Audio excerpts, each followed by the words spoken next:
नमस्कार, प्रणाम, जय हिंद, जय बिहार। मेरा नाम है मनिंदर कुमार और आप देख रहे हैं भारत समाचार। कौन कहता है कि आसमां में सुराख नहीं हो सकता? एक पत्थर तो तबीयत से उछालो यारो, एक पत्थर तो तबीयत से उछालो यारो।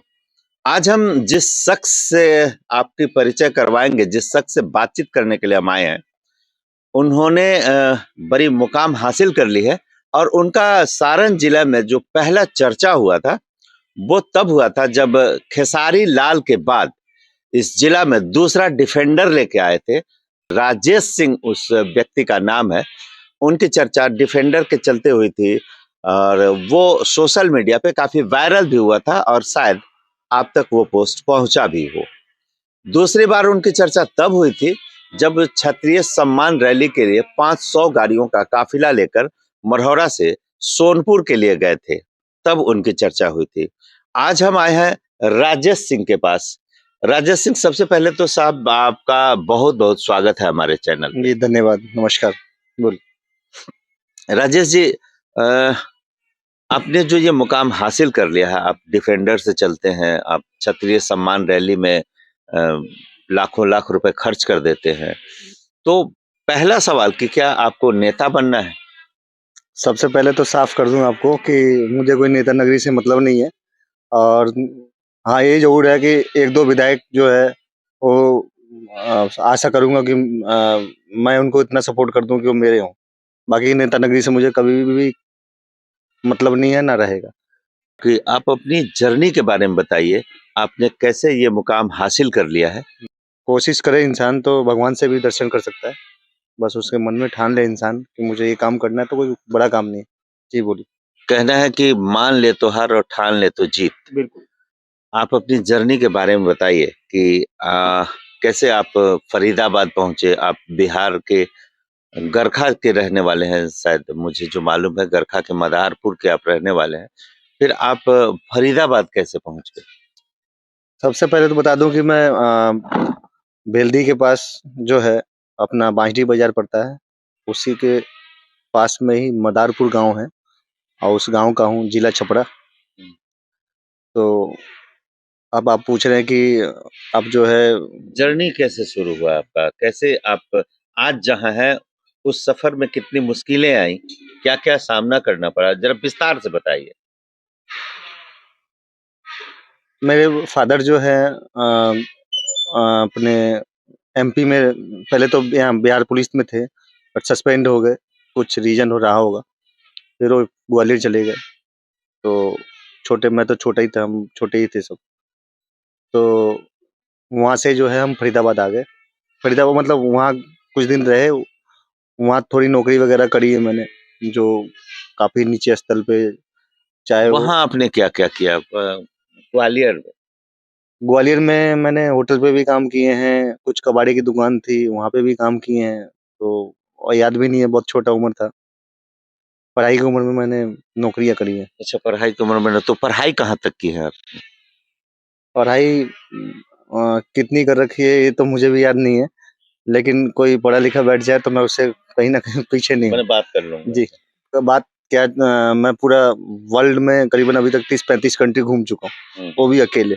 तो आप समझ लो कि मैं बोल नहीं लेता हूँ इंग्लिश, हिंदी जो इंग्लिश, बोल रहा हिंदी जो बुलवाना हो, जो पूछवाना हो, लेकिन ये नहीं याद है कि मैं स्कूल कब गया हूँ। आपने शिक्षा नहीं हासिल की और आप इतने बड़े मुकाम पे हैं।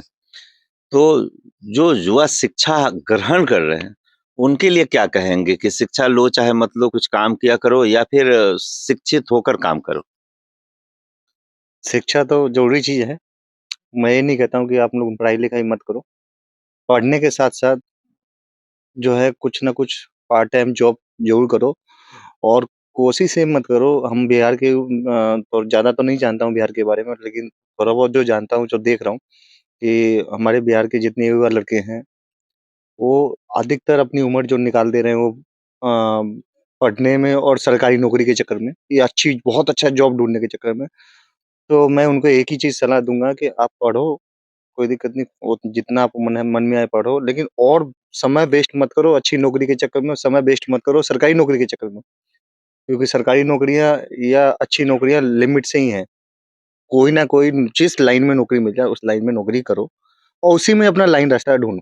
ऐसा नहीं कि अपनी उम्र जो है अधिकतर गुजार दे रहे हैं सरकारी नौकरी में, उन चीज़ों को थोड़ा-सा मेरा जो मानना है वो इन चीज़ों नहीं, से। आपका जो मानना है वो ऐसे भी सत्य है क्योंकि अभी जो एक मुहिम चल रहा है, लेट्स इंस्पायर बिहार के जो आईजी हैं विकास वैभव सर, उनका एक मुहिम है कि युवाओं को प्रेरित करें, उन्हें शिक्षित बनाएँ, उन्हें उद्यमी बनाएँ, मुख्य रूप से ये है।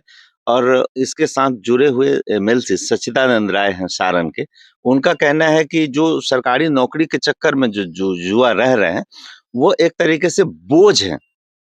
क्योंकि उनको एक सरकारी नौकरी ही चाहिए, वो नौकरी से संतुष्ट है। जबकि अगर कोई उद्यम करना चाहे, कोई रोज़गार लगाना चाहे, तो कई लोगों को व्यवसाय देता है।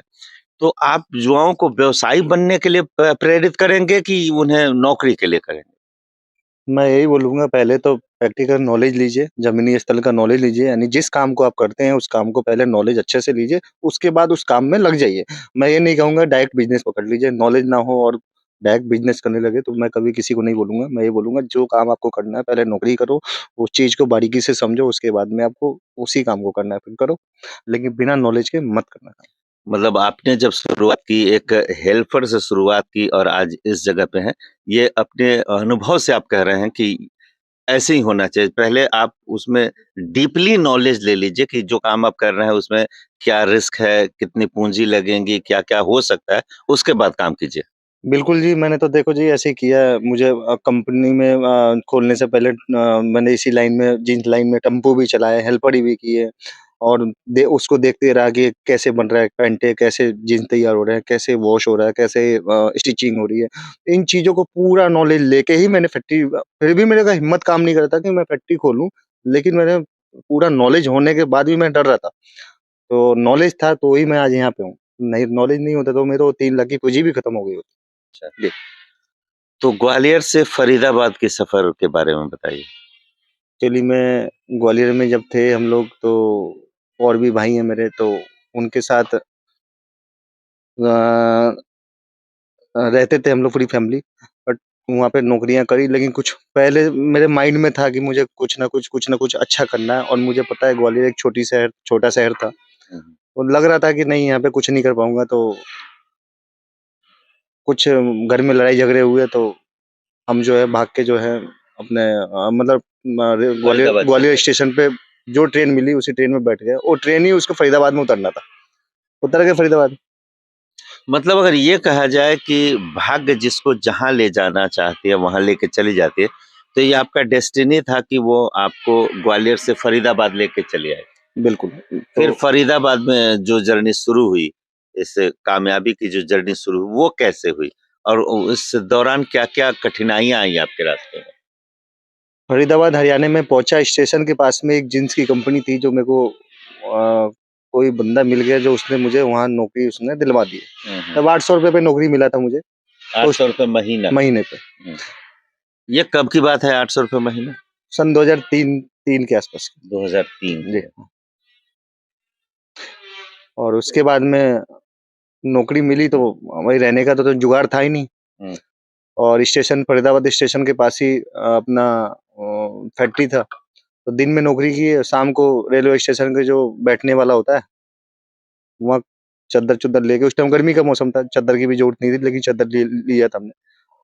मतलब 5-7 दिन ऐसे काटे हैं फिर एडवांस लिया माल जो जिस ठेकेदार के पास करते थे काम, तो एडवांस लिया तो फिर उसी से एक कमरा छोटा-सा लिया और गैस चूल्हे-वूल्हे लिए और अपना। मतलब जिस राजेश सिंह को आसमान की बुलंदियों पे लोग आज देख रहे हैं, उन्होंने अपने मुफ़्लिसी के दिनों में स्टेशन के व वो जो पत्थर की कुर्सियाँ होती हैं, उस पे भी अपने दिन बिताए हैं। बिल्कुल। तो कहा जाता है कि सभी ने मेरे सफलता को देखा, किसी ने मेरे पाँव के छाले नहीं देखे, तो आपने संघर्ष भरे दिन बहुत बिताए हैं। हाँ, उसके बाद क्या हुआ? तो उसके बाद में है जो करीबन वो हेल्पर ही करते-करते कारीगर बन गए, कारीगर बनने के बाद में एक छोटी-सी कंपनी बगल में ही थी, तो उसका मालिक ने बोला कि भाई मेरे यहाँ भी कुछ पीस हैं, तो ये निकाल दे जीन्स। नहीं, आप ज़रा विस्तार से बताएँ, क्या करते थे आप? वो क्या चीज़ की कंपनी थी? क्या काम करते थे आप? जीन्स में क्या जीन्स करते की स्पोर्ट हाउस की कंपनी थी। हैं? और उसमें एक मंकी वॉश होता है, जो ये मंकी कहते हैं, जो पीस के ऊपर यहाँ तक वाइट होता है ना, अच्छा, तो अच्छा। इसके उस टाइम पे ब्रूस से मंकी हुआ करता था। हाँ, हाँ। तो उसके हम कारीगर बन चुके थे। अच्छा। तो दिन में तो नौकरी करते थे, हुँ, शाम को उस छोटी सी कंपनी में ठेकेदारी मिल गई थी। अच्छा। एक दो आदमी हेल्पर मैंने पकड़े, पकड़ के जो है रात में मैंने वो पीस रेट पे काम भी हुँ, करता था, दिन में नौकरी करता था। तो 2 से 4 आदमी हुए, 4 से 400 आदमी हो गए, ठेकेदारी करने लगा। हुँ, हुँ, ठेकेदारी करते-करते जो एक छोटी-सी जीन्स की कंपनी खोली। हुँ। मतलब ठेकेदारी करते-करते घरवालों ने शादी करा दी, शादी कब हुई आपकी? सन 2011 में। अच्छा, शादी कहाँ हुई आपकी? मरौरा, मुबारकपुर, जिला छपरा। अच्छा, मढ़ौरा मुबारकपुर में शादी। बिहार। शादी के बाद आपका जो मतलब कहते हैं कि अगर हर पुरुष की सफलता के पीछे एक औरत का हाथ होता है। तो शादी के बाद जो आप सफल हुए, उसमें क्या आपकी पत्नी की भी भूमिका है? बिल्कुल है। एक्चुअली में क्या है कि जब शादी से पहले ठेकेदारी करता था, लेकिन कुछ ही पैसे मैंने इकट्ठे कर पाए थे, वो है 2 से 3 लाख रुपए। अच्छा, अच्छा। और एक कंपनी खोलने के लिए बहुत पैसे लगते हैं। बिल्कुल। तो वाइफ को बताता था कि कि ये काम करता हूँ, एक ऐसे करता हूँ, तो वाइफ भी मेरे को बहुत बोलती थी कि कंपनी जो है एक लगाओ छोट मतलब उसको बताता था कि मैंने 5 लाख में भी स्टार्ट हो सकता है, बट मेरे पे 3 लाख रुपए थे। हुँ, तो वाइफ ने मतलब वो आपको बूस्ट अप करती हाँ, थी। तो कहती थी हर दिन की कंपनी खोलो, खोलो, खोलो, हुँ, हुँ, खोलो सक्सेस हो जाओगे, मुझे पता है सक्सेस हो हुँ, जाओगे। डर तो लगता है, ये मेहनत का पैसा होता है, 2-3 लाख रुपए सन 2011 की बात कर रहा हूँ। हुँ, हुँ। 3 लाख रुपए बहुत हुआ करता था, एक छोटे से आदमी के लिए। और वो पूरी पूँजी थी, मेरे जीवन भर की वो पूँजी थी। तो डर तो लगता ही है जो है एक पूँजी को कहीं लगे और बिज़नेस सक्सेस नहीं हुआ, तो आदमी किस बर्बादी हो किस जाए। कगार पे जाता है उसको खुद नहीं पता। हुँ, लेकिन वाइफ ने सपोर्ट किया और हौसला दिया, तो मैंने वो कंपनी छोटी-सी कारखाना, एक रूम टाइप में मुझे जगह मिल गई, उसमें एक मशीन लगाई मैंने, हुँ, तो करीबन 3 साढ़े 3 लाख का खर्चा आया था, तो अच्छा। चालू हो गई। चालू होने के बाद में धीरे-धीरे मतलब 2-3 वर्कर थे मेरे पास, धीरे-धीरे करते-करते काम मिलता गया, ऑर्डर मिलता गया, ऑर्डर काम मिलता बढ़ता गया, गया। काम बढ़ता गया। और मेरे पास बेसिकली जो तरक्की करने का रीज़न ये है कि मैं जो है कुछ थोड़ा-सा हल्का बड़ा बना था, यानी बड़ी कंपनी हुई थी हमारी, हुँ, हुँ, हुँ, तो करीबन 100 एक वर्कर हो गए थे उस टाइम पे।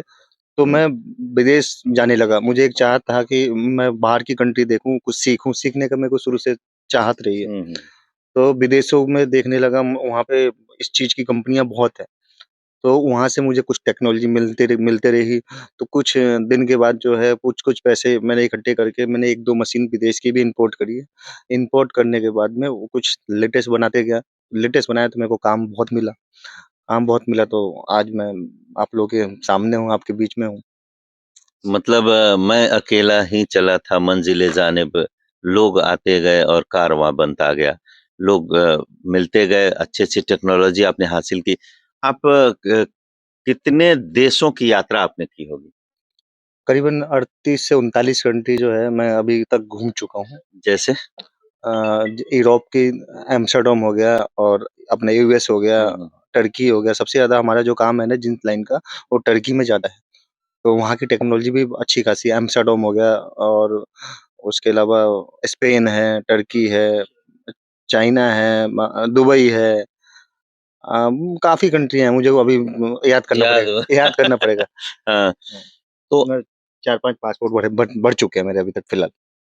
जी।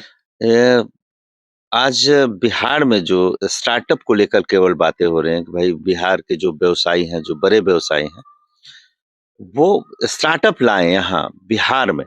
तो क्या आपका कोई प्लान है बिहार के लिए भी? जो अपने जिले के लिए कुछ काम हो, ऐसा कोई प्लान है आपका? देखिए, छपरा में मेरी ज़मीन पड़ी हुई है, बिहार में। करीबन ए अ, 2 बीघा? हाँ ना, 2 बीघा से ऊपर ही है, कम हुँ, नहीं है। तो उसमें से मैं सोच रहा था कि पूरा जो है कट टू पैक शिपमेंट का मैं अपना जो है टेक्सटाइल की पूरी मिल लगाऊँ। जो वहाँ आपका है जो वहाँ है फरीदाबाद में, मैं सेम चाह रहा था कि यहाँ पे भी ऐसे ही लगाऊँ, मैं लिवाइस के लिए, पेपे के लिए काम करूँ। मेरे मन में चल रहा था, करता भी हूँ मैं काम। तो सोच रहा था कट टू पैक का यहाँ पे भी काम डालूँ, क्योंकि देखो छठ पूजा में या हर हर त्योहार में मैं देखता हूँ कि हमारे वर्कर वहाँ से भाग जाते हैं। तो मैंने सोचा कि वो लोग 15 दिन, 20 दिन पहले भागते हैं, तो क्यों ना हम उस जो है वही कंपनी लगाएँ, जो पूजा के दिन तक वो हमारे वर्कर काम करें। मेरे माइंड में था। बच बट कुछ देखा यहाँ पे दिक्कतें हैं सीवर लाइन की, या काफ़ी प्रॉब्लम है जहाँ पे मेरी जगह पड़ी है। हालाँकि बिहार में सुविधा है, ऐसी कोई बात नहीं है, नकारा नहीं जा सकता, जो सच्चाई है कि इंडस्ट्री एरिया में सुविधा है।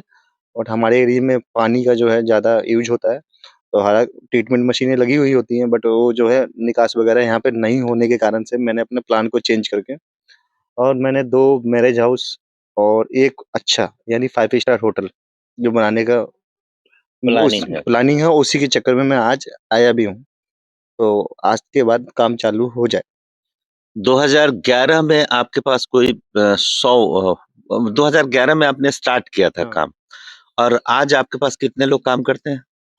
आज समथिंग हमारे पास 2,500 से 3,000 वर्कर हैं हमारे पास, स्टाफ एम्प्लॉइज़ मिला के 3,000 समथिंग है, जो ज़्यादातर करके हमारे पास बिहार के ही हैं, जो हमारे जिला के ही हैं। मतलब सारण जिला के मान के चलिए कि हमारे पास 800-900 आदमी हैं। ऐसा कोई गाँव नहीं है आपके जो जिस गाँव के 2, 4, 10 आदमी मेरे पास ना हो, सारण में। तो 2011 में कोई बंदा अपना स्टार्टअप शुरू करता है और आज 2024, मतलब 12-13 सालों में आपने ये मुकाम हासिल कर ली कि आप डिफेंडर से चलते हैं, आप थार रॉक्स खरीदे हैं, आपने होटल बनाने की प्लानिंग कर ली है।